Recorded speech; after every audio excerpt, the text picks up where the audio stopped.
What's up, guys? Before the episode starts, please do me a huge favor and leave a like, drop a comment, or share this video with friends or even strangers. If you do, I might just come give you a handshake. All right, let's get to the episode.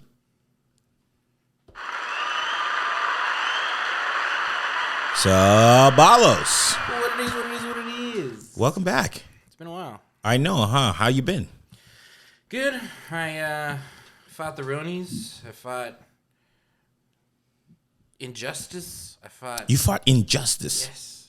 What happened? Batman now. I don't know if you knew. Batman. El Los Batman. Yes. I'm being Batman. El Hombre the Bat. Yeah, I'm good. What happened? Did you see a little kid somewhere in Africa and you give him 69 cents? I sure did. For pennies a day. No, I don't know. I've just been good. I couldn't think of another word. Yeah, okay. But, all right. Well, we don't play around with injustice. No. Okay. Power to everyone. Yeah, sick. Okay. Well, that's good. It's crazy that the Rones are coming back. Still Ronin. Yeah. People have written it off. It's a new strain. It's a new strain. Did you lose your sense of smell and taste? Oh, well. Yeah, well, I mean, I'd never had a sense of smell. But Did you lose? I still could taste things. You could? Yeah, it was just a bad cough and that's fake Rones. Whatever. If they ask you to take the new, black scene, are you gonna take it? The black scene. Yeah, there's a new black scene. No, I had the Johnson & Johnson. J&J. I took the Johnson & Johnson too. Kept me alive. Shouldn't be talking about my personal health matters. Sorry. Yeah. Never mind. I can't bring that up because we'll get dinged on YouTube. Oh yeah, But, But feel better. That's what I did. Yeah, that Johnson & Johnson ain't do nothing. I've survived. This is my first time getting COVID. That's crazy. On the Johnson & Johnson, so. Mine, I got it like 5 times. Did you really? And I got the booster. They gave you the what do you call it? The placebo. Yeah, they put melted Skittles in it. Yeah, and that's what it was. that was pretty much it. It's just sugar water. Yeah. In your veins. Yeah. It's summertime right now, and I really badly want to go have summer evenings in the South. In the South? Yeah, see firefly bugs. Have you ever seen firefly bugs? Yeah. I haven't had the pleasure. Ever. I was hanging out with some people from Louisiana yesterday, and they just reminded me of just the good old South, just being there drinking sweet tea and chicken biscuits. Sure. Yeah. And just sitting on a porch somewhere and just seeing fireflies. It just gave that energy. And in the summer here, it's not like you're summering, Right. It's just another moment in regular life. Yeah. So I kind of desperately want to experience those long summer days into the cool nights and kind of feel like I'm in an episode of a show on Magnolia. Sure. Yeah, I don't know if you know what that is. Don't. It's the TV network that fixes up homes. Oh, okay. Yeah, right. Chip and Joanna Gaines. Okay. Yeah, and they just do things on the West Coast, but they do the farm style houses and stuff like that.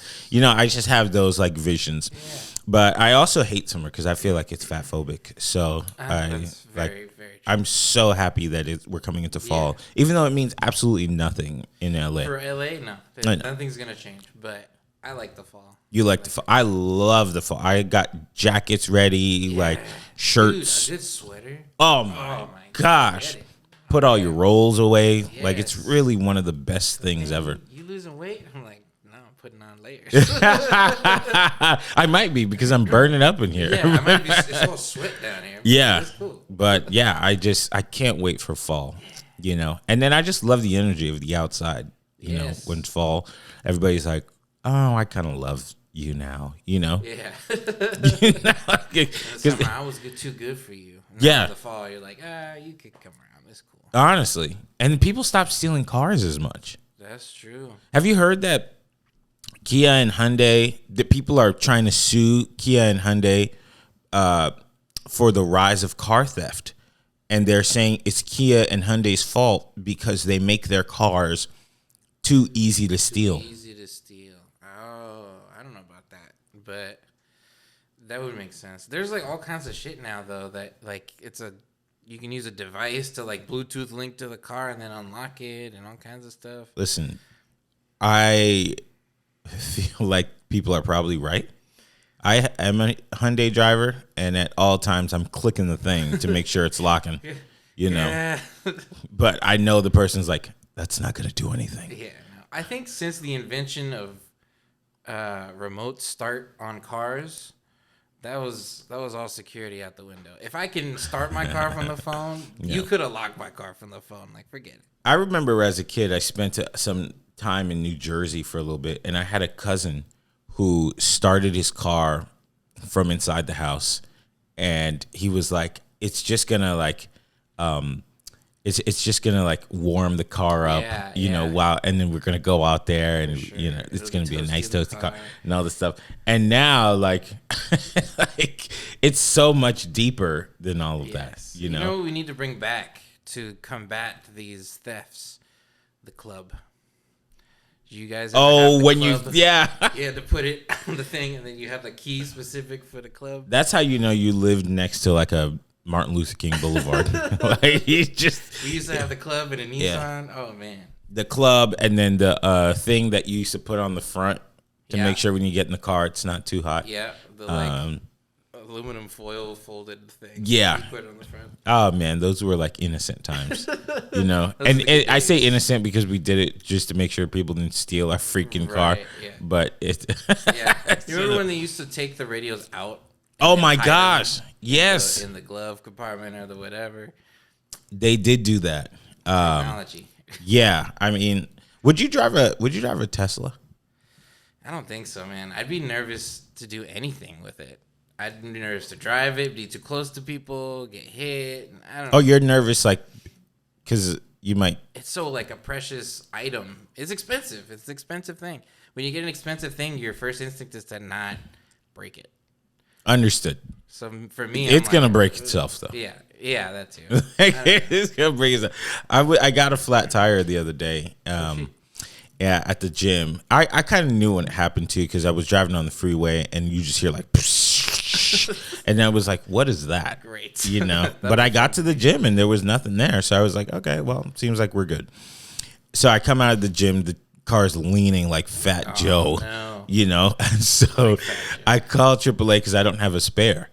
You don't have a spare? I don't have a spare. Are they supposed to give you a spare? Or you have to buy one. I think it depends like where you buy the car, but I bought it from Hertz, you know, there was just like no spare in the car. So you know, the tow truck comes and they're get in my car, and I ask, what's the number one or the top 3 cars that you pick up, you know, with whatever issue? And he's this like Armenian guy who's very passionate about cars. Oh no. And he's like, number 3, Oh. Toyota. And I was a little thrown back. But he was like, yeah, any like 96 Toyota. I was like, oh, you got to go back like 27 years Yeah. What the heck? to get. He was like, yeah, like a 96, 95 Camry. Wow. I pick those up all the time. And I was like, okay, well, that's understandable. People hold on to those. It's an old car. Yeah.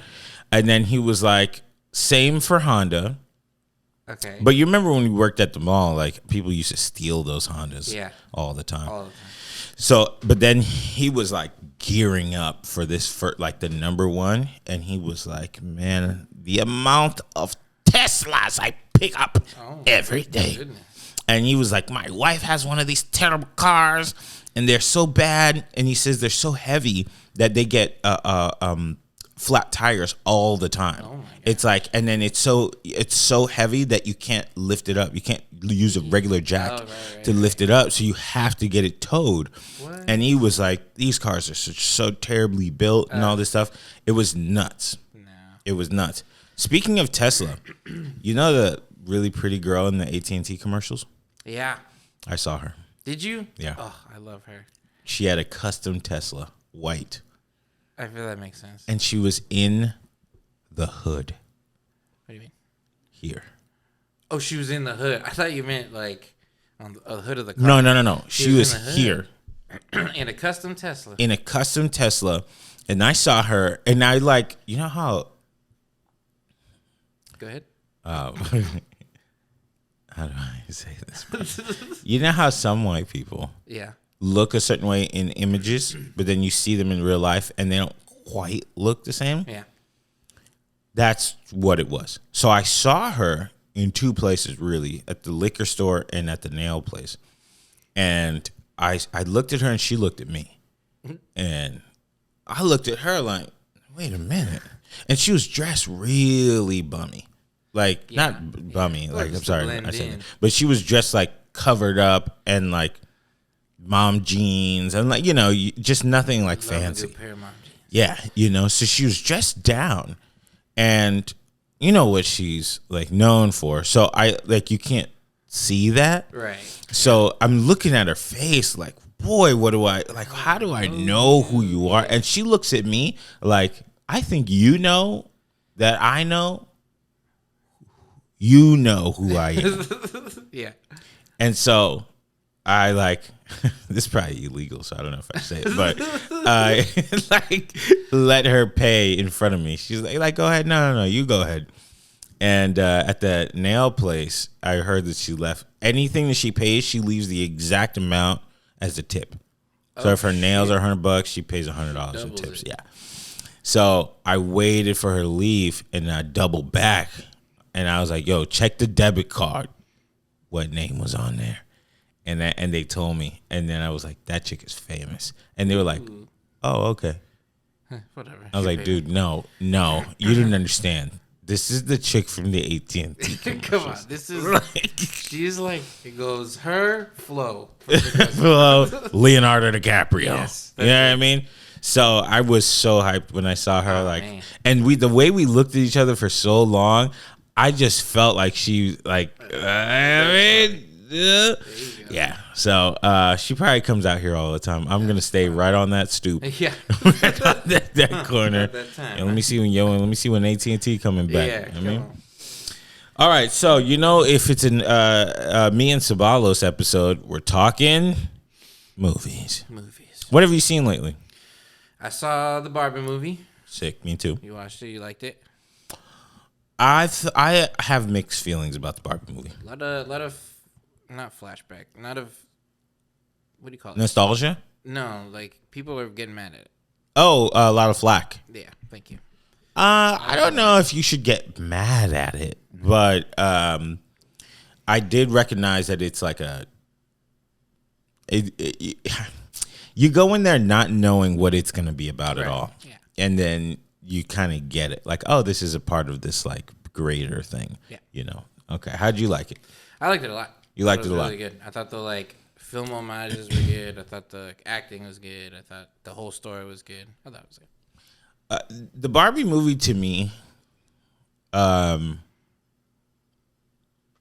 threw me for a loop. Did it? Yeah, it threw me for a loop. I didn't quite expect it to be like this homage to feminism. Mm-hmm. So, but of course, I know all the geniuses were like, "Well, what did you expect? Yeah, it's Barbie," and I don't know what I was expecting. Yeah. I just went in like, okay, it's just a cultural moment. Did you wear pink? I don't think I did. I did. I was in Colorado. I didn't think I packed pink. Oh yeah, how was that? It was good. Oh wow. I got to see my mom. It's beautiful there, huh? It's great. It's like beautiful air and stuff. You can over there breathe all day long. Yeah. So yeah, I mean, I think that it came out in like the right era. Mm-hmm. But I think if the Barbie movie came out like 5 years ago, it would be even bigger. Really? Like during the whole Me Too movement, and all that stuff, like the height of it, I think it probably would have, really hit because those are cultural topics that people are talking about in that exact moment. I think that era though might have informed this movie. Yeah, exactly. So it's I thought it was funny. I thought that Ryan Gosling really I like when he commits. He commits. Yeah, he like took the movie over completely to me. I didn't get the like blonde hair, and I was like, he's a little old for this. But when you watch the movie, you're like, oh, Yeah. okay, Ryan Gosling is here. It's because he knows, like, he's that good an actor. He's like, not everyone talks about him because they're like, oh, The Notebook or whatever. Yeah, it's kind of like you drama watch, roles and or whatever. What was the other one? Blade Runner and all those other Blue things. Valentine. Yeah. Yeah. And then if you watch like the other guys with Russell Crowe, he's hilarious in that movie. Like he knows how to do comedy too. The other guys. It's like a cop movie? He has like a noir movie. Yes, I did see that. Really funny. He's one of those that you know as a celebrity, but you forget he's a real actor. Yeah. You know, like you just kind of see him do his nonchalant drama thing, and then you just keep it pushing. But then he comes out and he does these performances, and he steals the movie. He really did. His performance, amazing.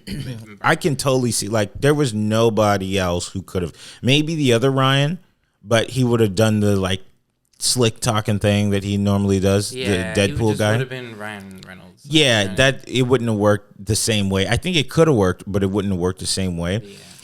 Ryan Gosling brought like levels of emotion to it, where you felt actually bad for him when she was like rejecting him, and she was like, "Every night is girls' night," and you could tell he was like, "Oh, this is my like villain or origin story." Right, exactly.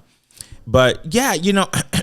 I think movies have to do this thing nowadays where it's like kind of like in a political sense where they have to identify the film as a sector of society. You know, like you have to be statement they're trying to make. Yeah, there has to be this like hard line in the sand where they're like, we believe this, you know, for it to be what that is. Now, Barbie is successful for many reasons. Number one, the IP is already super successful. You know, you got Nicki Minaj and her Barbs. Right. Like, yeah. It's like keeping it. It's like a part. Yeah, it's a part of society. Right. You know, Barbie. Even though low key Barbie's been dead.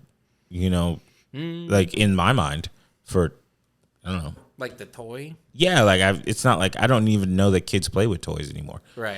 But she's that big as a toy, as like a product that you know it swept over through culture in that sense.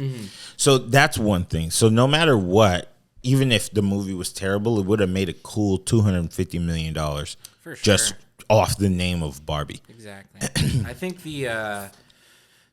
making a statement as far as like this is what we believe in and what this is the kind of movie it's going to be. I don't think they should do that because it worked. You know, people came and were like, I don't know what this is going to be. Let's find out. You know, so I think it is like perfect marketing to not say anything about the movie. For sure. Like you really don't. I didn't know, and maybe it's because I didn't watch the trailer, but I had no clue. The trailer that they were explaining it all that well. Yeah, which is good, you know. Yeah. So there's that. So that's one of the reasons why I think Barbie worked. The other reason I think is because when you draw a line in the sand, there's going to be two parties. And so it's going to be the like fresh and fit guys who are like, this is what women are still complaining about. Right. You know what I mean? Yeah. And then now it's going to drive people to be like, well, let me go watch it just so I know what to hate. Right. And then you're going to have the women who are watching it because they're like, oh my gosh, I identify with this wholeheartedly. I believe in this movie. Yeah. This is my experience as a woman. And then boom, boom, boom. Then you're going to have like the people who are right in the middle who are like, I just want to watch this for entertainment purposes only. Yeah. And it's, I mean, the only thing that is hardcore about these kind of movies is that they speak to things that are happening right now. So 10 or 20 years in the future, it may not be a classic film because people will be like, well, this is what people were speaking about in 2023. Does this still... I think it'll still be classic. It'll be like a historical, like... It'll be like an era thing. The same thing, like a Me Too era. This is like the Barbie era, where they spoke up and people caused this controversy and this, that, and the third. And hopefully in 10, 20 years, it's much better of an issue that's handled better. You know what I mean? I would love to know why after Barbie gets back to Barbie Land, Will Ferrell is still chasing her. Yeah, I'm not quite sure. I think it's just for screen time. Yeah. We got him, and Yeah. we're going to get every bit of him. Right. Yeah. Yeah. So, did you see Oppenheimer? I didn't see Oppenheimer. I missed that one. How'd you miss that one? I don't know. And you saw Barbie. I did see Barbie Wow. over Oppenheimer. Oppenheimer is not the best movie. It's like 3 hours, huh? It's 3 hours with you really feeling that it's 3 hours long. How long? This is a dumb question. How long is the explosion? The scene of the implosion or like Yeah, the explosion. How much time was it talking about the explosion, and how much was the explosion? Okay. To answer this question properly, a good amount of the movie is not about the explosion. Okay. It's like his story right when he's like a college student. So, you know, his like brother is in the Communist Party. His girlfriend's in the Communist Party. He goes to these like communist events. Okay. And so they're like detailing this, and Oppenheimer was a little bit of a G because he was out there like slanging it, you know? Yeah, he had a couple of communist baddies that he was talking to. So it was like establishing this whole communist thing because the explosion is like a piece of it, and then the part of him pseudo affiliated with the Communist Party is another part of it. Got it. So Got it. they do get to the explosion part where, yes, they're like, look, you were in the Communist Party sort of ish through your girlfriend and your brother and whatever, but we still need a genius to build this bomb, so do it, right? But then they're like, all right, but let's bring back the communist thing. Yeah. So it was kind of like, okay. So the actual explosion with Josh Peck, He hit the button. he hit the button. Oh, Yeah. Yeah, that's what I heard. Which I couldn't take serious at all. I was like, where's Drake? Where's Drake? Why is this guy seriously acting? Yeah, come Get on. out of here. I just want to see him on Vine. Yeah, You know, that's it. I'm like a hater. It was maybe like 2 minutes long. Oh, okay. Yeah. It like the actual like Right. maybe was like 30 seconds. Right. There's a thing with that movie where they really like blow out your senses. So they'll have random bombs. Like you're watching the movie and it's like, yeah, like slow, like low talking, and then like out of nowhere, and then you're just like, oh my gosh, my freaking spine hurts now, you know. And they do it multiple times throughout the movie, and not only do they do it multiple times, it's really loud. Like if you watch it in theaters, it's like a 4D experience. It goes inside of your body. Yeah, it's like too loud. Another thing about Oppenheimer is that the audio mixing is so bad, you can't totally understand what everybody's saying. So like you're kind of like talking like this a little bit, and then kind of like, and then they're like, but then he's a communist. It's like Waller. And then you're like, what just happened? And then the first hour and a half of the movie moves from scene to scene so quickly that you're like, wait, what just happened? Because it's difficult to hear, and the scenes are like 30 seconds long. So it's like he goes into this house, he goes into this bar, he goes and talks to this girl, they're having sex, he's moving on, he's going to the college, he's like, you're like, everything is coming to you like so fast. It's just like, and then now they've taken away your ability to really hear what people are saying, so now you're even more like aggravated, but then it slows down. It obviously done on purpose, right? Because in the second half you can hear things a lot better, Right.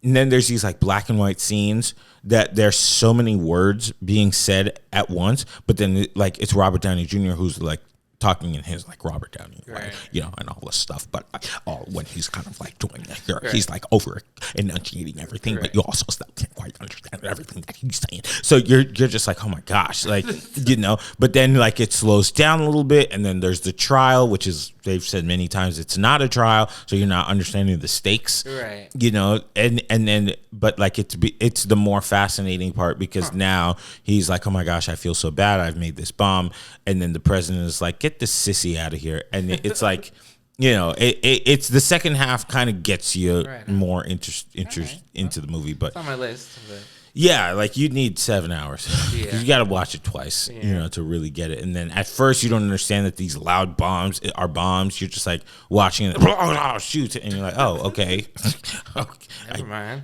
All right, That's funny. you know. No, I missed that one. I saw the Ninja Turtles. I thought that was great.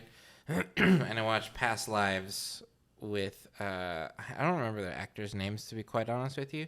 It's A24, but like indie style A24, where it's like not about. I mean, it's about something, but it's like super indie, super like indie feel. Yeah. It's about a Korean woman who had to leave and immigrate to like the States when she was really young, and she had like a childhood crush, and then years later they like reconnect, but she's already married, so it's like you know, do I go back to my childhood sweetheart or do I stay with my husband, this kind of thing. That was really interesting. Wait, that might be a BuzzFeed movie. Is it? You bought it on Amazon or iTunes or something? Amazon. It might have been where she was like married and the husband died, but he didn't really die. Okay, great. Husband's life.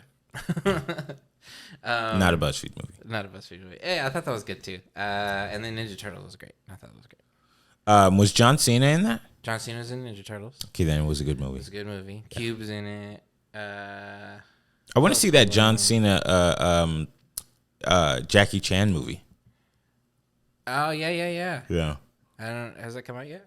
I feel like it has, but it didn't make any noise. But because you know, with the strike, they're not promoting things the same way. Right. Yeah. Yeah. That's the other thing is the strike's kind of muddling everything, which is obviously fight for what you need to, but But like, get to it. no, but marketing is just really weird nowadays. Like you don't know what's out, what's not. Yeah, like exactly. Blue Beetle came out already. It came out already, and it lost money. Yeah.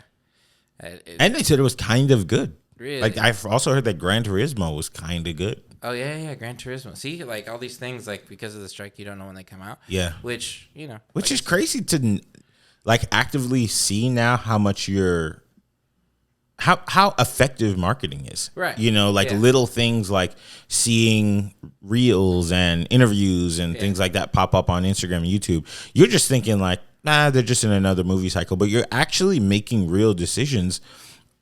Just seeing these things, like seeing people go to Hot Ones, seeing people, you know, like do like covers of magazines, like you know, you don't really realize that this stuff actually works.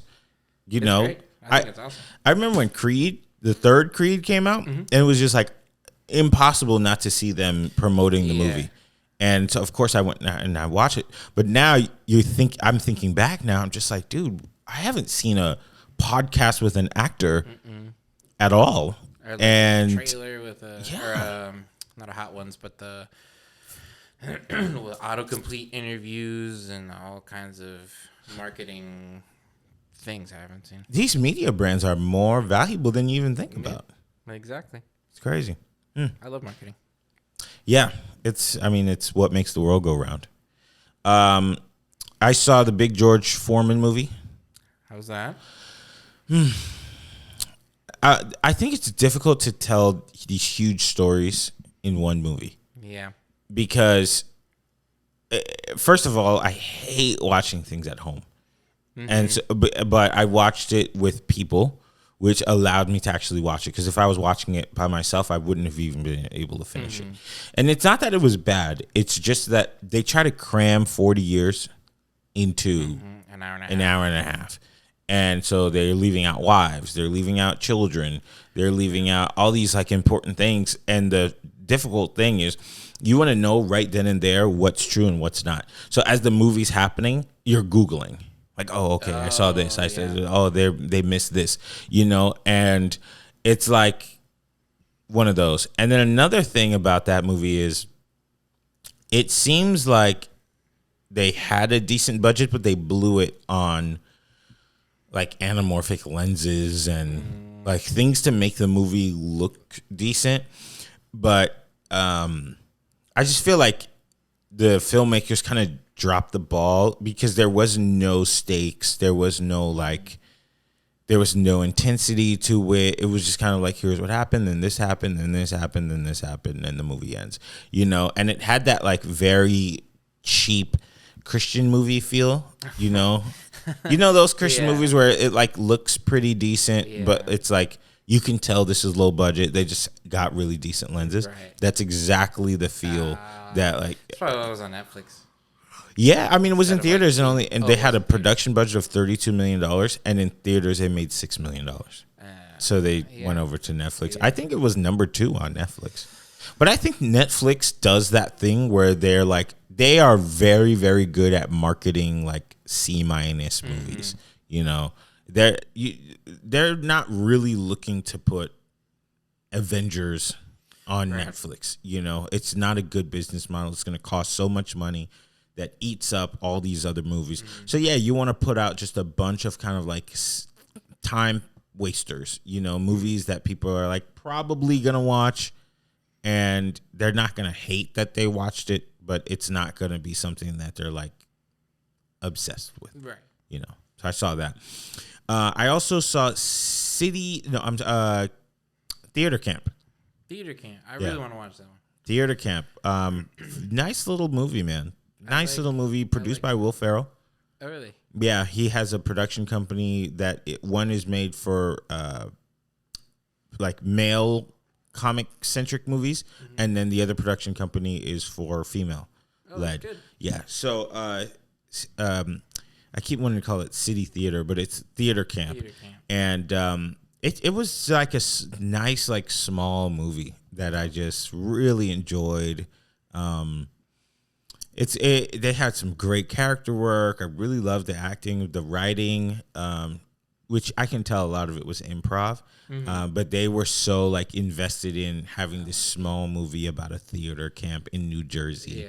It just was like a nice little like. Bring back like theater vibes of when I was in high school. Where man, it was so dramatic. Everyone was like, "This is my life. I'm the best of the best."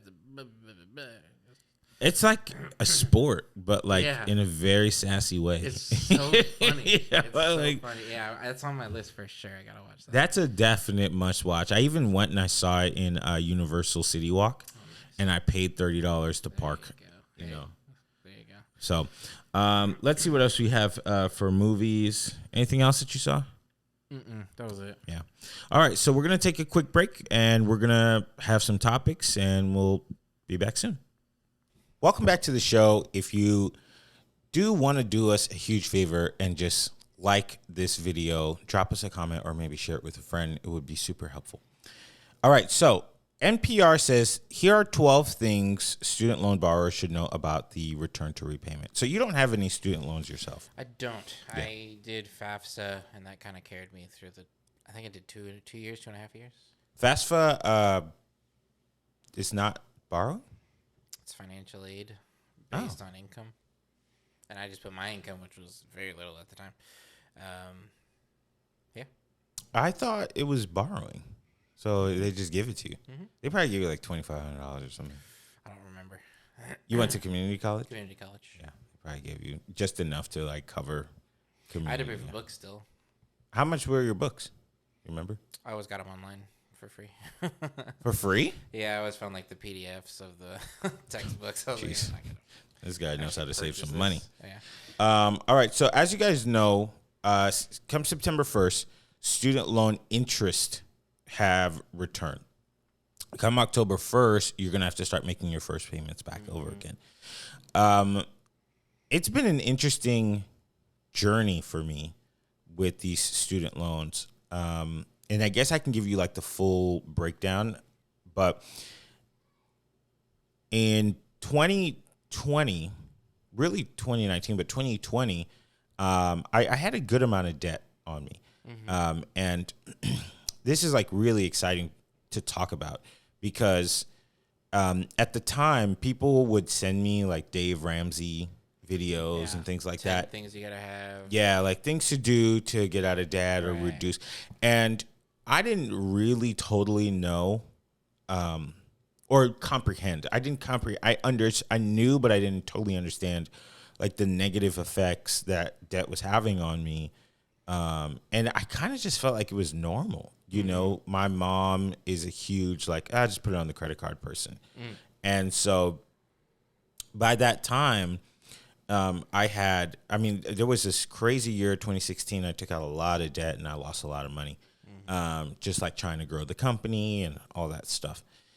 But then I like bought a car in 2016 and thought I returned it. And I really traded it in for another car with negative equity. Right. And so I bought a car made for $12,000 for like $30,000 plus negative equity. Right. Then I had my credit cards, and I just like didn't know how to get out of it. Yeah. There were moments where I would just work so hard and make these debt payments, and it was just like a disaster because the interest would hit and it would be like $5 off of the payment that I made. So, of course, when that happens and people try to give you solutions, you feel a level of embarrassment and you don't want somebody to call you out on your BS. So I would like avoid watching those videos, you know, that people would send me, because it was just kind of like, how is it possible that you could just do this? Like how? So in comes COVID. Yeah. And COVID for me was like the ultimate acceleration period. You know, like I really think I went from being a male to a man like during COVID. Right on. You know, and it just taught me so much about what I had already thought I was and into what I became, you know. So I decided to go on a debt-free journey. And come 2021, I was like, I'm going to seriously do this. So I had 4 credit cards, a Chase, a Barclay, what are those like pay as you go? Yeah, like what is it load called? It up and then You don't load it up, but like you buy stuff on it and then you could pay like 4 payments. Oh. Like Okay. Klarna. Klarna. I had a Klarna and then I had a Citibank card. Okay. And some of the cards were maxed because I would do like balance transfers. Yeah. You know, from like Chase card to the other card. Yeah. And then like now that's full up. Now I got to get another card to do a balance transfer for that. Right. So it's this like revolving door of just like more debt and more debt. And parts of it was also just because I wasn't making enough money. You know, there's this like income problem. Right. But you learn over time that you don't just have a real income problem. Sometimes it takes time to learn a skill that people are going to like adequately pay you for. Right. So first and foremost, I was like, I need to get out of credit card debt. So with COVID, I wasn't able to film or like run the business the way that I had normally wanted to.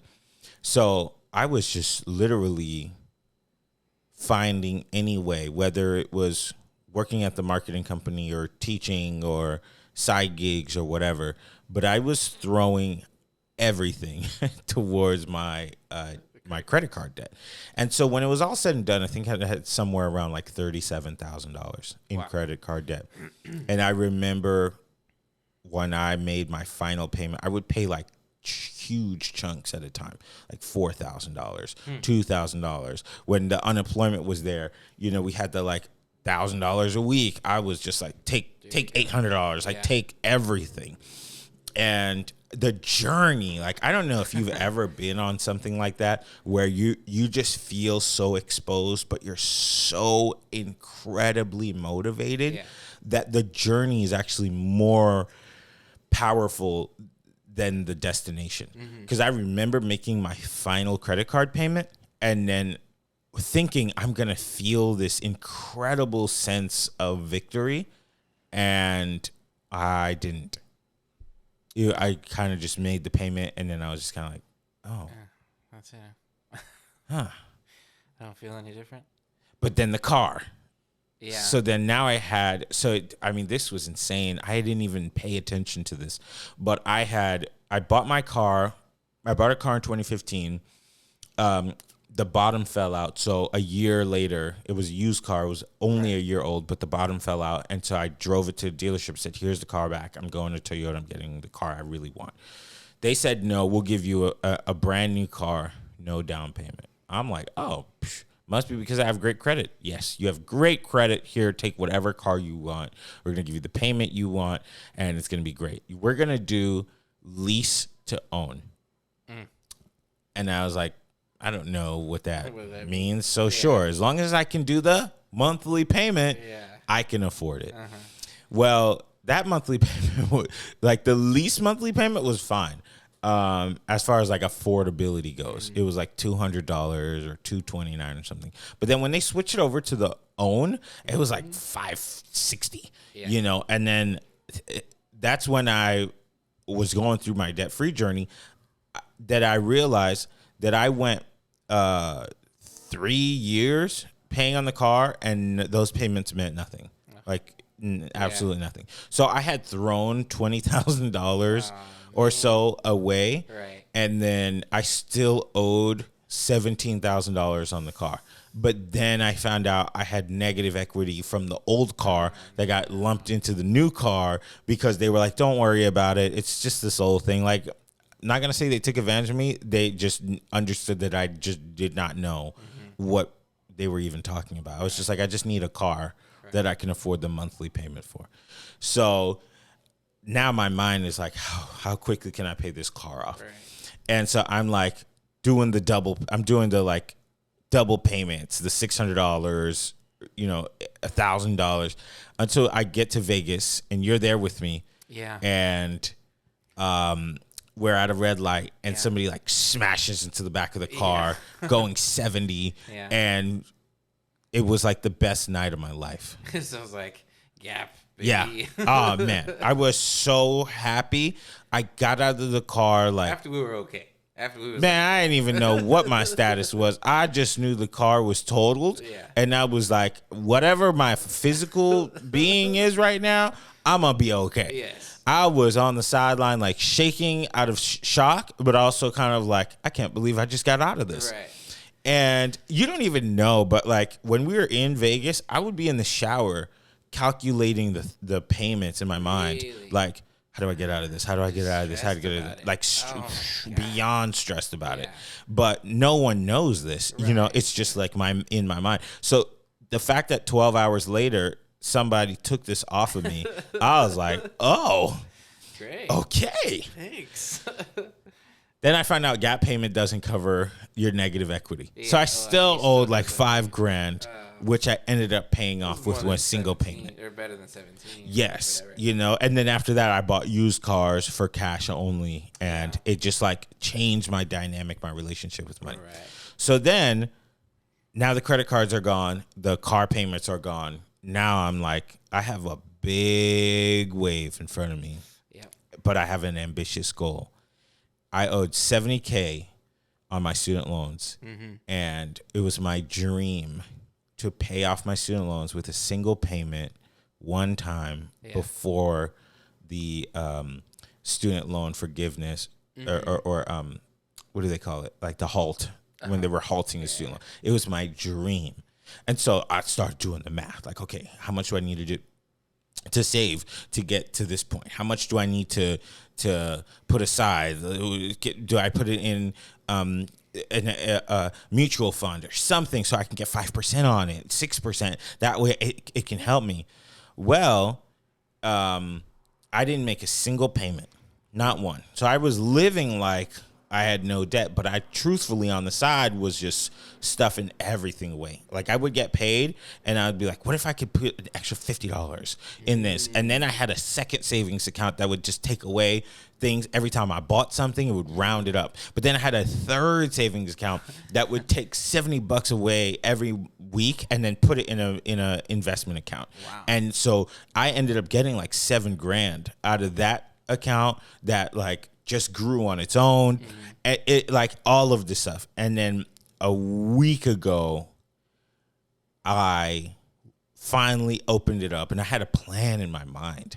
I was like, I'm going to call the loan servicer, the loan provider, and I'm going to see if they'll settle it with me. Right. So I'm going to give you guys $50,000 right now and maybe you'll wipe away the whole 70. Yeah.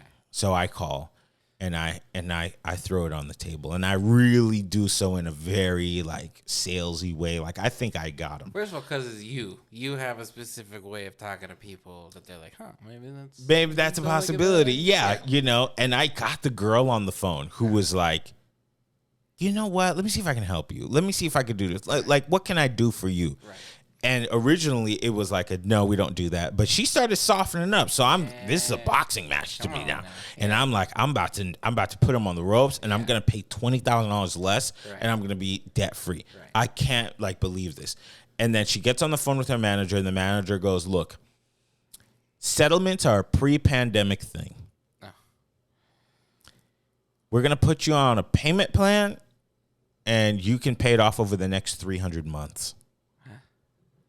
So I said, I'm going to call back. Yeah. And she goes, good luck. I'm going to call back twice. So I called back. No one answered. I called back one more time, and I said, what are my interest rates? Because when you go on the website, it says 0% interest set by Congress.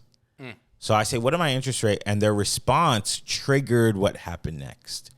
She goes, your interest rates, you'll find out in September. I'm like, oh, these people are playing with my money. Yeah. They're just like, oh, you'll figure it out. Like, whatever we give you, you have to pay for that. Same thing when they were talking about the negative equity. It's fine. It's fine. Cool. Like, but we'll figure it out. I've been through too much now for you to just be like, it is what it is. So when I went back and I looked at my old interest rates, they were like 5% or 4%. So I was like, knowing that everything is up now since the student loans were paused in 2020, there's no way I'm going to still have a 4% interest rate. They're probably going to jack it up to like 8%. And then now I'm like really screwed. Yeah. So I said, what if I really made a case for saying, like, I have only $50,000 in the bank right now. I'll give you every penny. And they were not budging. But the girl who was like the non-manager, she was like, let's just do it. Come on, come on. You know, and her manager's like, payment plan. So I was like, I'll give you $60,000. She goes, I thought you only had $50,000 in your bank account. Listen. So I was like, shut up. Yeah, I found some under the couch. Okay, I was like, I could find a way to get $10,000. And she was like, no. You know, you can make, then she proposed, like, you can pay the principal and then we'll take off the interest. I was like, let's do that. No. And so I finally said, you know what? This is like a hell of a game to play. And I don't want to play it anymore. I got lucky with the car situation, which I ended up kind of spending that money anyways, because I bought 2 used cars that were $6,600 each. Right, yeah. So I'm a big thinker. It takes me a long time to think about things, but then when I decide to do it, it takes me no time to do it. So I thought about it and thought about it and thought about it until one day I got up, pulled out my debit card, and just paid off all of my student loans. You did the full 70? The full thing. Wow. All gone. And officially, after 2 years of scheming and planning and working and sacrificing, I'm like officially debt free. You have no debt. None. There you go, man. Isn't that nuts? That's crazy. How do you feel? Do you feel like Oh man, I mean, I go back and I look at my student loan thing every day. yeah. Like I'm looking at it in awe. You Huh. know, I'm like, I like that was my dream 2 years ago. Yeah. And I mean, I got there by the skin of my Yes, but teeth. still, You you know, did it. I had to You put did it. things together and whatever. But like, it is a greater feeling than when I paid off the credit cards. You know, because that was like, oh, you know, and then the car thing was like, ah, what a surprise. You Right. know, but this right here is like a whole different feeling that I don't even think is completely processed yet, because it's the thing that has brought the most levels of stress. Yeah. And like I've thought about all the things that I've avoided doing to stay in LA, to, you know, pursue my dreams and my career and things of that nature.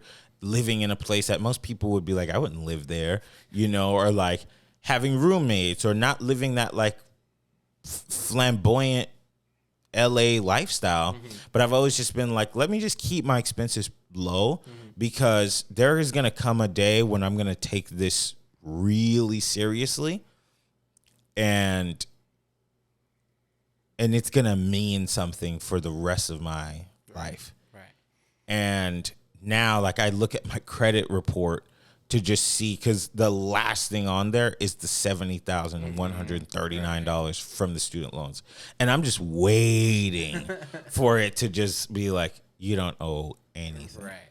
And it's like so incredible. That's awesome. So I tell this story, and I know it's long-winded, but I told this story because not only do I feel like I owe more than the average person, I think the average person owes somewhere around $35,000 in student loans. Right. I really, 2019, 2020, I did not believe I could even get to that point, you know, and there's parts of it that hurts, you know, because you're taking $70,000 and just throwing it over there. Yeah. But I do believe that when you do it, it empowers you in so many ways. You, first of all, don't know what you can and what you can't do. And number two, you don't really realize how much you'll learn going on this journey, because it teaches you about your abilities to stretch yourself to hit your goals. That's dope. You know what I mean? Like, I became an ultimately better performer at work, and a better business person, and a better like self-manager, because now I'm like, I need all these things to be in place for me to feel like, or for me to actually be in a good position in life. Now, I know some people are going to watch this and they're going to feel like, oh, you could have invested that money and you could have done this and you could have done. But you know what?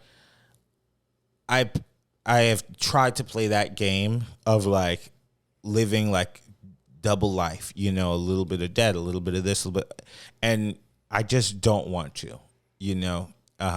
So for everybody who's out there who's a little fearful of what's going to happen, especially if this is your first go around with paying your student loans off, just know that if you do really have the desire to do so, it will happen. That's number one. Number two, even if it seems like it's a lot of money, don't put yourself in a position where it's secondary to everything else in your life. There's a report that came out that said that 99% of people who had their student loans paused in the last 3 years actually accrued more debt. So they bought a car, or they bought a house, or they because they think, oh, this is my money now. Yeah, exactly. And, like, and then no, they're you like, still oh, owe it's it. going to be forgiven Yeah. or whatever. And then it ended up not being forgiven. And I do know that there's some people whose loans have been forgiven. But the vast majority of people are, come October 1st, you're going to start paying those things back. So if I were you, I would avoid buying things you know you can't afford. And by that, I mean like can't afford it with cash. You don't want to put yourself in the position where you're so scared of paying back your student loans, which let's say it's $300 or $400 a month, but you're not scared of paying a $500 car note. Right. You know, like don't put if you're scared of that monthly fee from your student loan provider, then you should be scared of Ford Automotive. You should be scared of Chevy. You should be scared of Mercedes, you know. And I don't want to go down the moral path of like you took out the loans and whatever, but there's like two moments in life that have given me incredible confidence. The first one is when I lost 135 pounds, and now you're just like you have this like physical confidence, like I can do everything. But then now after the student loan payment off thing, just the journey of knowing that how much I increased my income by, how much I learned so I can strategically be the best version of myself, so I can make more money and pay these things off. What I've like, all the skills that it now gives you this mental combination of confidence that now like the two have merged together. That's and cool. You're like a bigger, better person for it. Hell yeah. So here are a couple of tips from NPR about things you want to do or things you should know about now that the student loans repayment are coming back. So number one, it's time to log into your student loan portal and to stop putting it off. Number two, figure out the repayment plan that makes the most sense for you. There are a ton of income-based repayment plans for everybody. So you can go in there and let them know how much money you make. They have income-based. There's so many different types. Right. You can go in there and you can find something that works for you. But also, just remember, if it works for you in the short term, it's probably working against you in the long term. So if they're like, oh, yeah, you can make $30 payments, they're just going to want you to make $30 payments forever. You know, so just consider that. And the amount of interest that you pay on these loans is just insane. Next, find out what your repayment goal is. Like I said, the lady on the phone told me that I can pay these loans off in the next 300 months. Right. That's insanity, you know. I don't know how many years that is. I have no clue. Probably, well, let's see. 120 months is 10 years. So, right? 28 years, 27 years. So it's like, come on. You don't want to have that ball and chain around you for the next 30 years of your life for something that is not building equity. You know what I mean? Like if you own a house, understood, you pay 30 years off. But at any point in time, it's going to appreciate in value and you could sell it. You can't sell these loans. So next thing it says is you might qualify for $0 monthly payment. Again, that's something you might want to do for the time being if you can't afford to make any payments. But as your income goes up and you have that desire to pay more, I would suggest paying more. For some people, the loan forgiveness is still a thing. You would have to apply for it, but there's like a Biden's big loan relief plan. Again, if it works for you, wonderful, but I wouldn't hang my hat on that because the government is not in the business of making things better for you. Right. You may get retroactive credit towards forgiveness. And it says for older borrowers enrolling in an income-driven repayment plan for now, for the very first time, could come with a 10, 15, or even 20 years of back credit towards loan forgiveness. Borrowers with old federal loans may want to consolidate. That could be a thing if you can get a lower interest rate. You know, like I said, when they told me you'll find out in September, that's like a sign for we control this noose around your neck. We can do anything to you want financially speaking. So if they offer you like a consolidation, sometimes it could be helpful if your interest rate goes down and if it could help you with your monthly payments to make it a little bit more breathable for you. But if it sounds too good, consider enrolling or re-enrolling in autopay.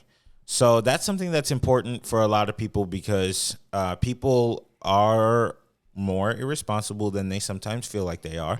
And that's happened to me before where you forget to make a credit card payment or something like that, and then you get hit with the interest.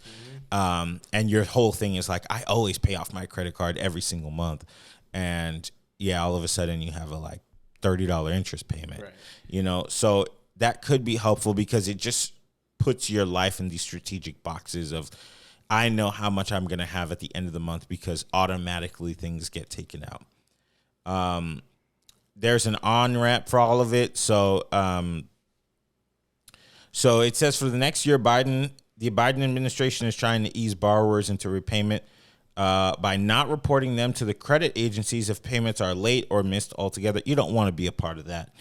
Avoid default. So I know some people have a plan of getting close to defaulting on the loan so that they can get a settlement. It does mess with your credit. It is a strategy that I've heard a lot of people do. I remember when we worked at the mall, somebody did like close to default on their loan and they paid like 40% of the loan and they wiped it off clean. Wow. But it does really mess with your credit. Wow. They have the Fresh Start program. So if you're already in default, they're giving you the option to start all over again. And then don't wait until the very last minute because your loan servicer may be understaffed, just like everybody else. Right. The next thing that I would tell you to do is if you know that you have limited income or you don't have the time to do a side gig or anything like that, you should really try to make a budget.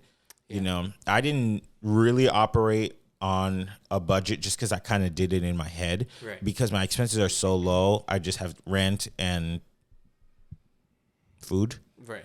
So I didn't really have like a bunch of things. So I just knew like so long as I have $1,000 a month, I'm gonna survive, or like really $1,100 to pay for gas or whatever. Right. But if you know that you have your phone bill and you have rent and you have this and you have that, like you definitely want to try and make a budget so you're aware that if you can look at it on paper, okay, with my current income, it's going to take me 16 months to pay this loan off. Mm-hmm. Then that might put a fire under you where you're like, how can I get 16 months to be 8 months? Right. And then now you're going to start, changing your mindset around to how can I get more money so I can pay this thing off in 8 months? Mm-hmm. But ultimately, it is a scary thing, and I wanted to talk about it because I just have this like firsthand experience with it, and it's really meaningful to me because I think it's probably the most significant thing that I've done in my adult life in recent years.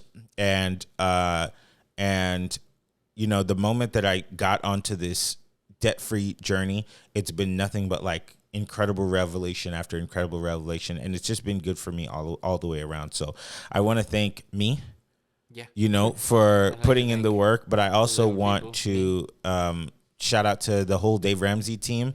I did not do FPU. I didn't do any of that stuff, but I just listened to their videos every day, sometimes all day long. Yeah. And it like came in, like it was all in my mind and it was all that I can think of. So now the real struggle is what's next. Yeah. So we'll see. That's dope, man. That's awesome. Congrats. Yeah. All right. Let's do Noah Lyles. Okay. Hit me with it. I don't know. But. So Noah Lyles is a track athlete. Mm-hmm. He won a couple of gold medals in some competition that was happening. And when he was doing the press conference afterwards, he said like essentially he doesn't understand why the NBA considers themselves world champions. World champions of what? Right. The United States. Mm-hmm. And he's essentially saying that in the sport that he's in, countries battle against countries. Right. And so he got a ton of hate, for that because people's argument was that the best players in all of the world come and play in the NBA, which is why they're the world champions. Sure, but that's not what that means. That you would call it the IBA or the WBA. No N. Because the N stands for national. So that means in the country. Technically, it could be international because there's a team in Canada. Okay, sure. There's the Toronto Raptors. Oh, okay. But then it's not the NBA. It's the nations, I guess, like the nations Like basketball legit league. nations. Yeah, a couple of nations. Well, I don't understand the argument. Like, I don't. What's. Well, here's in a way that you might even get it more. I remember watching the World Series in baseball and being like, why do they call it that? It's not the World Series. I mean, It's called that, it's though. called the World Series, but not the whole world plays it.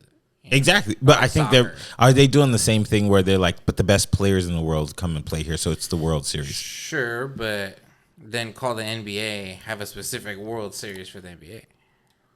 Yeah. I mean, I don't think that Noah said anything that would, I think the way he said it, you know, Sure, because it he was sounded very like an like, attack. you know, like the world champions of what? You know, the way that he said it was very like brash. But I do understand it. And you know, to the argument that like the best players in the world play here, I actually think that I would push back on it. I think the best players that we're aware of play in the NBA. Right. But if and I'm imagining other countries don't have a huge basketball desire, you know, in their country. They probably play cricket or they probably play soccer or something else that is more like an international sport. But I imagine if you put basketball into another country with the same money and the same desire and the same like love for it that the Americans have, you probably would develop similar athletes like in quality. It's not going to happen overnight, but something that like if you gave like two generations, like two 15-year generations to pass by, that third generation in the 30th year is going to be just as good as the players that we have here. A platform to perform at. Yeah, exactly. And then also you would be able to recruit people from other countries. And it's not to say that there's no basketball teams, because I understand that. There's basketball teams in Russia. There's basketball teams in China. But they're like, typically, if you didn't get into the NBA, you're going to go play over there. Or if you're winding down on your NBA career, then you're going to go play overseas for the last paychecks. So I understand that there's basketball leagues out there, but I just think that their society is not huge on basketball. So there's not a requirement for it to be elite talent playing there because there's not enough money to recruit the absolute best players.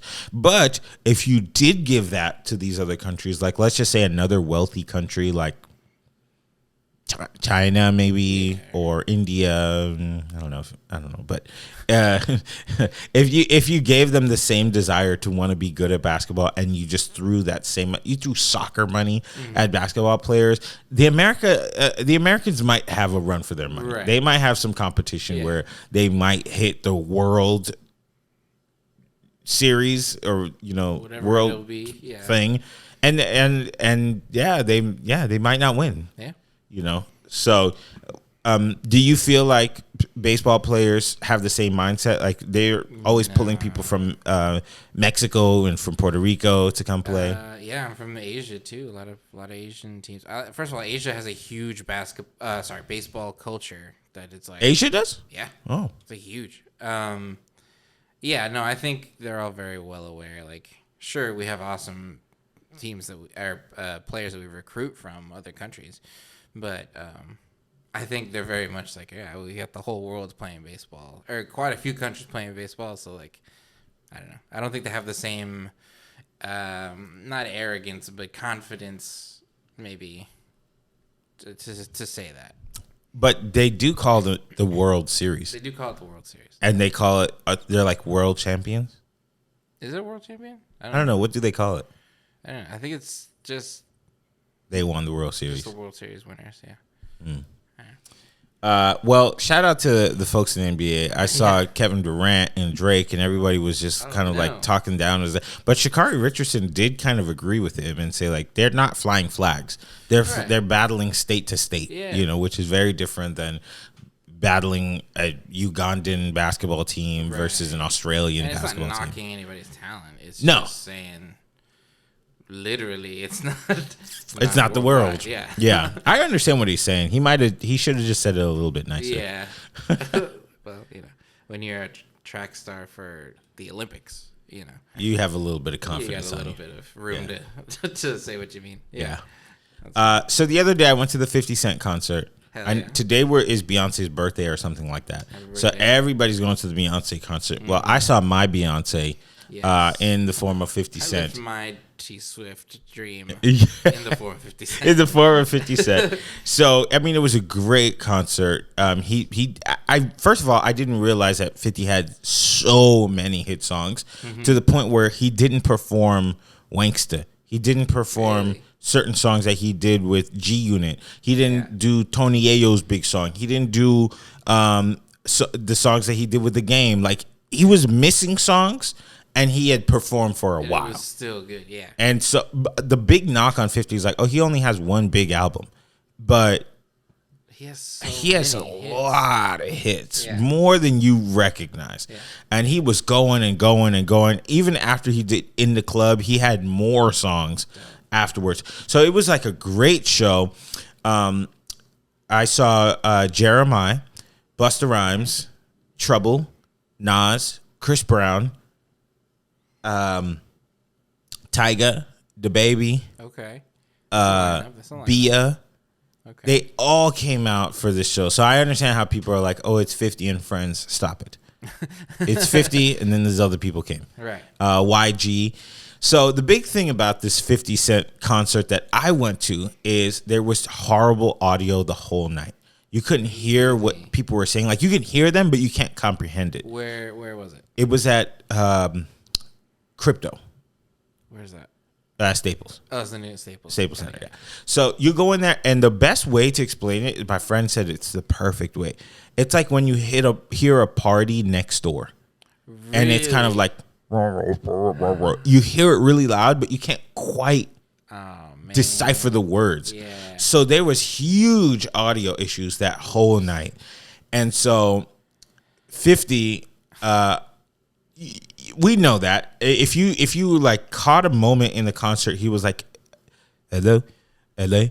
I know we got audio issues, but we still rocking here tonight." You know, hard to hear because it sounded like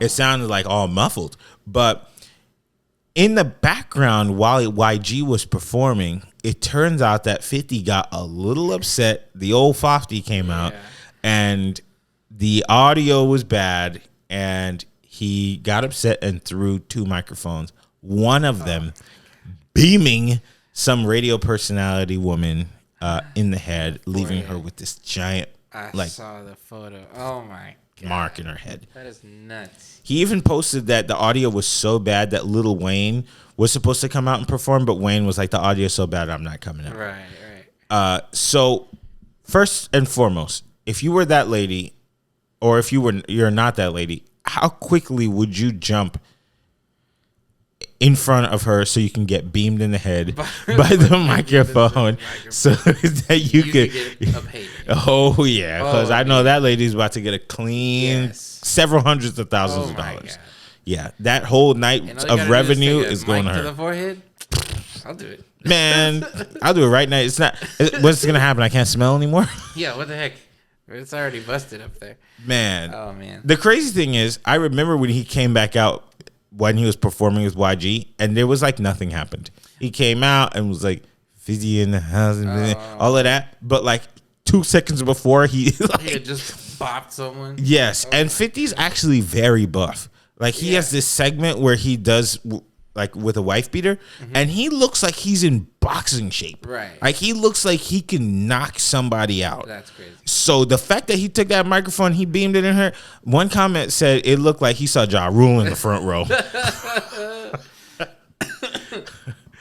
I'd be like that sometimes though when something doesn't work. Yes. Like, son of a, and you just want to huck it across the room. I just never hucked it at a person's forehead though. Man, I don't think he was trying to. No, he was just, God, no. Get this out of here. Why is this thing not working? Oh my gosh. That is nuts. Well, prayers to that girl who got beamed in the head. It's a summer of microphones to the forehead. I know. I don't know if you heard the story, but Cardi B threw a microphone at a woman. Oh no. Yeah, maybe like 3 weeks ago, maybe a month ago. Kind of. I think she hit the wrong woman, But it was a segment in her show where she like told people to throw water at her. I guess she was performing in Vegas, and it was just like boiling hot. And so the segment of people throwing water at her was over, and then a person like continued throwing the water at her, and it surprised her because the segment where the water was being thrown was it was done. So they threw it at her, and she, out of like shock, she threw the microphone at this person's forehead. She missed the person and hit the other person. Oops. Yeah. So it's a summer of microphone throwing. But shout out to my man 50, man. I love 50 so much, man. She deserved it. I don't know whatever she did, but she just should have not been in that angle. Yeah. That's all the way. You knew that the microphone was down. Come on. You understood that. Come on. So you didn't think he was gonna be mad? You should have went to the other spot. Yeah. You know what I'm saying? Dang. That's all right. Shout out to that lady getting a big payday though. Yeah, shout out to you, man. I hope you share it with everybody, man. That's what we supposed to do. A nice steak dinner. Oh, yo, I've been thinking about this. Go ahead. In hip hop, there's like a big thing about song of the summer. Yeah. You're kind of not in hip hop. I'm not. So do you guys try to be. Do that? Like, do you guys do the like song of the summer?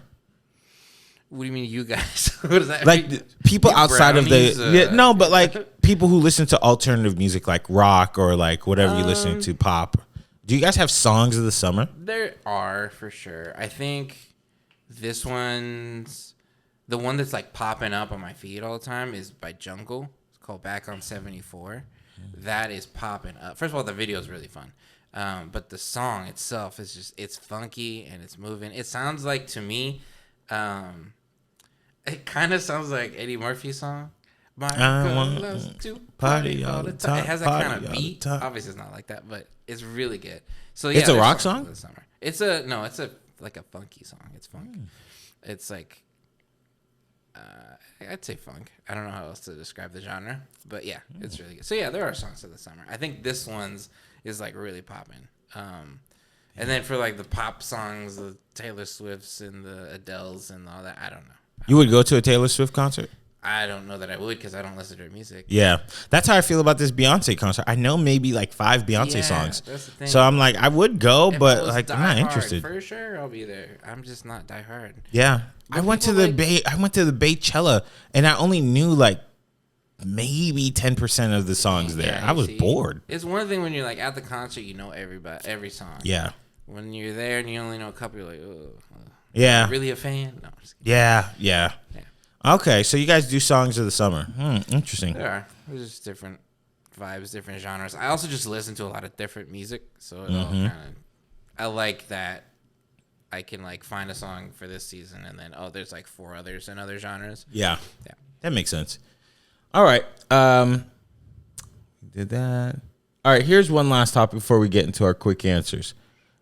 So Bobby Lights is a social media influencer personality, and they spoke about the fact that when people unfollow them on social media, let him know so he can unfollow you back. So he takes this like seriously. Wow. So how do you feel about people like you? Let's say you go on someone's page and you just realize that they unfollowed you and you just like don't know when it happened. It's happened a couple times, but I can honestly say it was like, okay, I get it. It's fine. Like, I don't. You hate them back? Sure. Yeah, there's some instances. It's one thing to unfollow somebody and be done with them. It's another thing to follow them and mute their story. And mute their feed. You're like, what's the point? Just unfollow. But you don't know that they muted you. There are some times where you're like, I haven't seen this person's or whatever. Or is it they mute their story and then they can also mute you from viewing their story? Really? Yeah. Whoa. Because there's some people where... Oh, well, yeah. You can block people from seeing your story. Yeah. But I think the mute feature is like, if I mute you, I'm not going to see your stuff at all. Oh, yeah. There's that too. You don't know that. But you do notice when you're not seeing people's stories. You're like, I haven't seen this person post for a while. You don't think it's an algorithmic thing? I could be. But honestly, you're like, I don't know. So how do you feel like if you saw that somebody unfollowed you? Are you just like it's just social media? It is. Honestly. Or do you feel like what did something happen? It depends on who it is. If it's my mama, I'm gonna have some questions. But if it's like a random person that I maybe was acquainted with, all right, do your thing. I don't really care. It is just social media to me. Like I don't care, and I also don't post a lot. I've like stopped posting a lot just I post pictures that I take, and then on my story it's just reposts of TikToks and things like that. No, I think it's just social media. I don't get. So you've never seen somebody unfollow you and you didn't you didn't think about it for the rest of the day? No, the one girl that when we went to the club, I was like, oh, that was a good run. You get a little bummed. You're like, oh, I thought I was cool enough. Never mind. I hate when they do that. Yeah, I'm gonna follow you, and then like 2 days later, there's like follow. It says follow back or no, or whatever. Like you realize they don't follow you. You're like, oh, damn it, damn.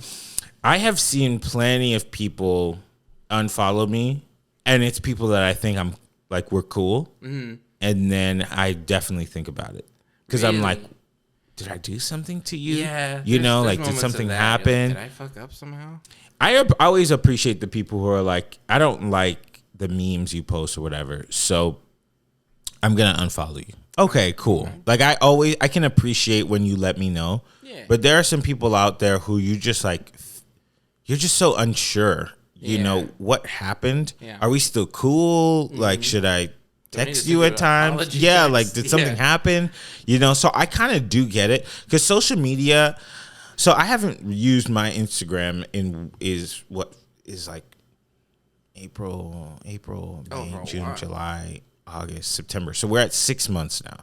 I've sent you a shit ton of Instagram videos. So you still send them? You're gonna have a weird inbox. My cousin told me one time that she sent me like hundreds of videos and memes, and I like haven't seen any. I haven't seen one.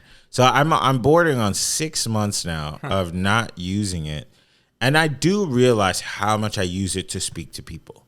Really? Oh yeah, like I probably use it more than text messaging. Are you DMing them or are you responding to their stories? People reach out to me. Like I even people will reach out to my personal Instagram page and like, I'm sorry I don't have your number, but I need somebody to make a video, or I need this. Like so, a lot of times it's business related, right? Okay, so it's probably not the wisest choice for me to not be on it. But ultimately, like I know this person at the gym who saw me and was like, I have reached out to you so many times, you know, because I don't have your number, right? But I have your Instagram, and I just am trying to check up on you. Like I haven't seen you at the gym, I don't see you on Instagram, and so I'm like, is this guy alive? You know, and stuff like that. So I do realize that it is a primary communication tool, like so if it's people like me who are like, I don't have a bunch of numbers. Like I have some people's numbers, but I don't have a bunch of numbers. So people do reach out to me on Instagram with the like, how's everything going? How's life? Like we have real conversations on Instagram. I can understand if you go in there one day and they're not they're not following you anymore, and then you're like, oh, whoa, what happened? You know what it is? Instagram has become the new Facebook, because we used to have this conversation about Facebook. I've been trying to message you on Facebook. I searched your name. I went through all these profiles trying to reach out to you. I haven't seen you in years. I hope you're good. I sent you was it a wink or a poke? Or a poke. A poke. Yeah. All this stuff on the Facebook, and you're like, I just don't use Facebook anymore. Yeah. And now we're like, I'm just like off Instagram. I don't use it. Whatever. So now, I kind of use TikTok, but even then, like, I don't talk to people on it. No, I'm just swiping away on TikTok. Swiping and sending. Yeah. You know, people definitely probably turn their notifications off. Yeah, sure. because of me. I do send quite a few. Yeah. But I'm not like conversing with them. No. Like I almost don't even respond. Like I'll double tap it or like a laugh emoji. Yeah. There are some that really take me out, you know, but I'm not looking to have a conversation on TikTok. No. I'm looking to make you laugh for like 2 seconds. Yeah. And then swipe away. That's it. I have beef with TikTok right now, by the way. Really? Yeah. Listen, y'all. I get it. You all want to do TikTok shop and have everybody eligible for commission and make money and affiliate. I totally get it. That's just not every video I want to see. Yeah. Like a product review or like freeze dried Skittles. I hate those. get it. It's the noises. It's the chewing for the freeze dried candy specifically. Yeah. It's the noises. Come on, man. I hate to say this, but Reels is better than TikTok. Really? I have done extensive research. Right.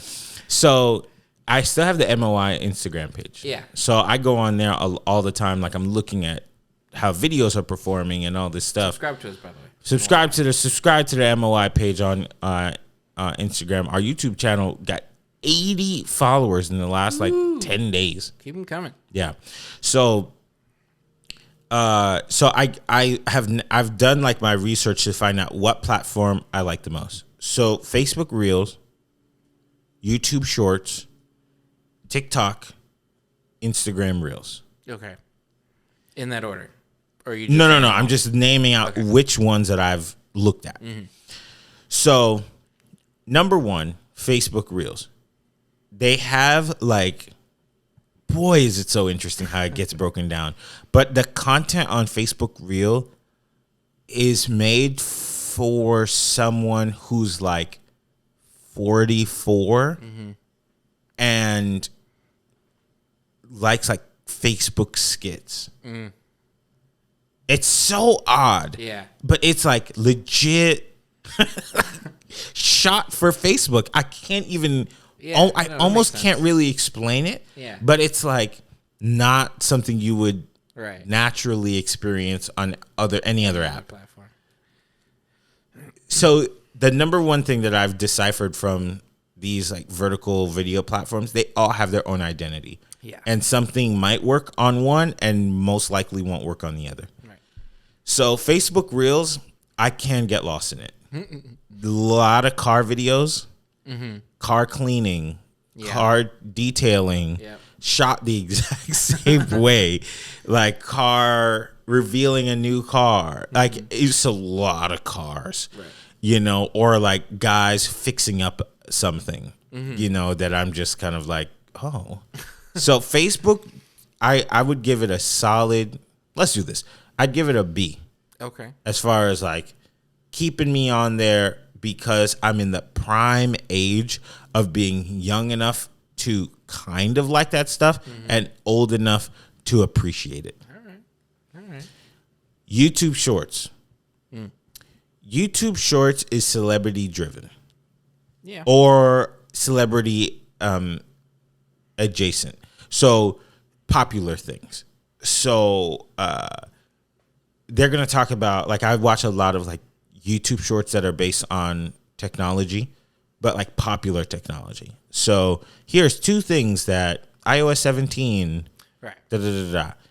And to me, like that is celebrity adjacent because everybody, like there's a popular factor of people who like that stuff. You know, I watch like a lot of Junk Tramp and wrestling, little like random things, right. Like when Brock Lesnar picked up this man with one arm, you know, and like 50 Cent said this about Drake. Like it's all like very celebrity oriented, like news kind of or history. Yeah, exactly, exactly. So you just know. Or like they'll give like financial advice, like you know, it's definitely made for men that are between the ages of like 28 and 40, like 45ish, and it's similar to Facebook, but it's like more geared towards celebrity content. So I give YouTube Shorts, as far as like the ability for you to stay on it, probably a C. Yeah. I give it a C. Like you can stay on it, but after a while, you're like, what else is there? Yeah. TikTok, we're on the like 7th version of TikTok, which to me, the absolute best version of TikTok is end of 2019. COVID. That's about where I found it.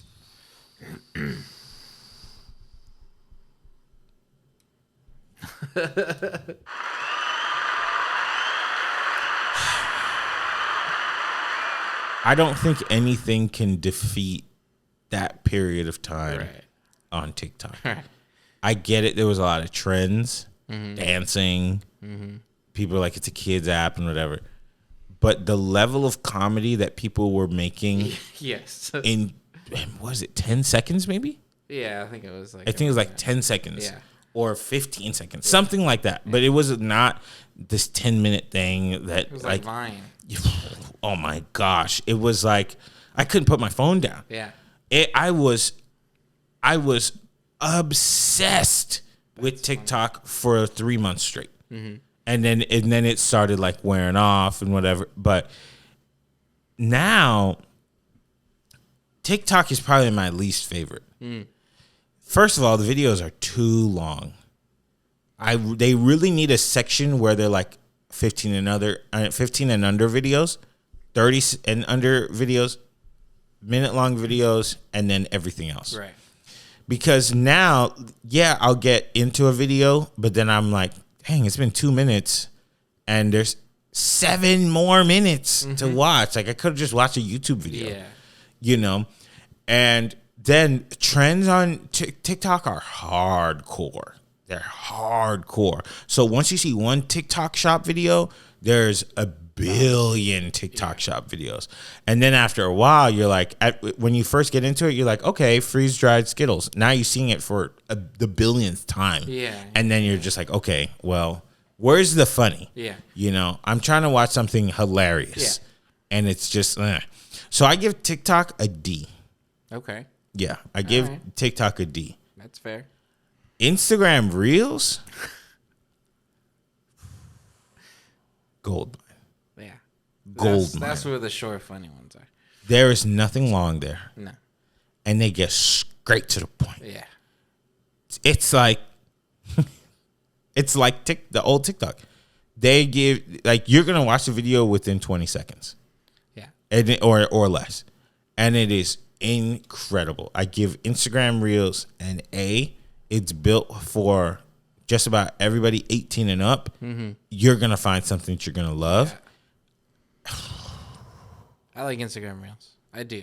I'm on both. I flip between Instagram and TikTok just because TikTok sometimes has this specific, like, I've already gone through the algorithm and it's already feeding me specific videos. Or Instagram Reels, I'll just switch it. I also get lost. They're good to be in your feed. So when you're swiping through your Instagram feed and then you have that bar of Reels, and then you're like, oh, let me see. And so you start clicking, and then you're way past the bar, and they just keep feeding you Reels. That's good. Yeah. Instagram Reels is just so well done. They know how to captivate you and keep you on the app, mainly because the videos are just not long, and they're pretty high quality as far as knowing what you like, which I think is what TikTok was. And then they started getting a little too big and introducing too many things. And now it's like the simple, let me get on this and laugh for the next 6 hours. It's gone. Yeah. Yeah, it's gone. And then they're like trying to teach me things now and like make me feel bad about things. Like, you know what? I could do that on YouTube. Yeah. So that's the whole breakdown. All right. Before we end this episode, we're going to play a quick game of Quick Answers with Ceballos. I'm ready. All right. So the questions here we have, since we know that you are a movie guy, we're movie men, are all movie related. So if you had to choose between these two movies or these two actors, who would you choose? I'm ready. Waterboy versus Uncut Gems. Oh, shit. Waterboy. Why? It's goofy. I don't know. I like Uncut Gems is wild and it's suspenseful, but you get anxiety. Waterboy, you're just like, that's funny. He spit the cooler. Yeah. Okay, I'll take that. But Uncut Gems? Uncut Gems. It's like incredible. The one funny line I quote from Uncut Gems is, "Go fuck the weekend." But Waterboy is like classic. A classic. I knew it was gonna be. We had to start hot and heavy. Yeah. All right. This one is modern day Barbie versus Oppenheimer. I'm biased because I haven't seen Oppenheimer. Barbie. So obviously you had to. Yeah. Spider-Man 2 versus Spider-Man 3. Oh, no. Spider-Man, like Sam Raimi's. Yeah. Spider-Man 2. Spider-Man 2. That's like one of the best Spider-Mans. I agree. Yeah. Spider-Man 3 was like What happened? What did you do? Yeah. You spilled something. Yeah. How did you mess that up? Why are you so emotional? Yeah. Why is Venom so skinny? Matrix versus iRobot. Ooh. Now that's coming from me because I'm a big nerd. I really liked iRobot, but The Matrix is just a classic. I'd have to give it to The Matrix. Wow. I'd have to give it to The Matrix. I don't remember seeing iRobot. Really? Mm-hmm. No, I remember watching in theaters a couple times. Wow. Yeah. All right. If you had to trust one of these two actors to make the better movie, who would it be? Shia LaBeouf or Jake Gyllenhaal? Jake Gyllenhaal. Wow. Come on. Really? Jake Gyllenhaal's track record. Now, there's nothing knocking Shia. Shia's done some big stuff. But Jake Gyllenhaal has, like, classic heavy hitters. And he's also just really versatile. He's like a Ryan Gosling in that way. He's, like, really versatile. He's done, like, Prisoners. He's, serious. And then he did Southpaw. And he was kicking ass. And then he did fucking Jarhead. And then he did, like, Bubble Boy. And then he did... What was Bubble Boy? Bubble Boy was, like... back in the day. His parents told him he was sick, and so he had to be in a bubble. Oh. And the girl he loves, like, goes to get married, and he finds a mobile bubble and starts on his, like, road trip journey to go stop the marriage. It's hilarious. Yeah. And then he did, like, Donnie Darko when he was, like, just starting out. Right. That's wild. Does he have any comedies? Yeah. They're all escaping me, but yeah. Yeah, it seems like it's a no. Except for that Spider-Man movie he was in, to me was comedic. Yeah, Spider-Man. Jake Gyllenhaal is one of my favorite actors. Yeah. Yeah, I remember, this is going to sound wild, but he became one of my favorite actors after I saw, dang it, what's the name of the gay cowboys? Brokeback Mountain. Brokeback Mountain. That's a movie right there. That's a movie. That's a movie right there. All right, so your choices were Waterboy over Uncut Gems, Good job. Barbie over Oppenheimer, Spider-Man 2 versus Spider-Man 3, Matrix over iRobot, and Jake Gyllenhaal over Shia LaBeouf. Well, everyone, thanks for joining us on the podcast today. We really appreciate it. Thanks, Sabalos, for coming out. For sure. If you enjoyed this podcast, and if you're a big movie nerd, and you enjoyed the 30-minute rant of pay your student loans, please leave us a like, drop us a comment, share it with your friends, and help us grow the podcast. We had a really, really good time sharing the clips from Crystal's episode last week, and I'm really happy you guys really like that, and also Tavares' episode the week before. So if you do love those episodes, share those also with friends. It, again, really helps build the show. Until next time, I'm Kerbin. That's Sabalos.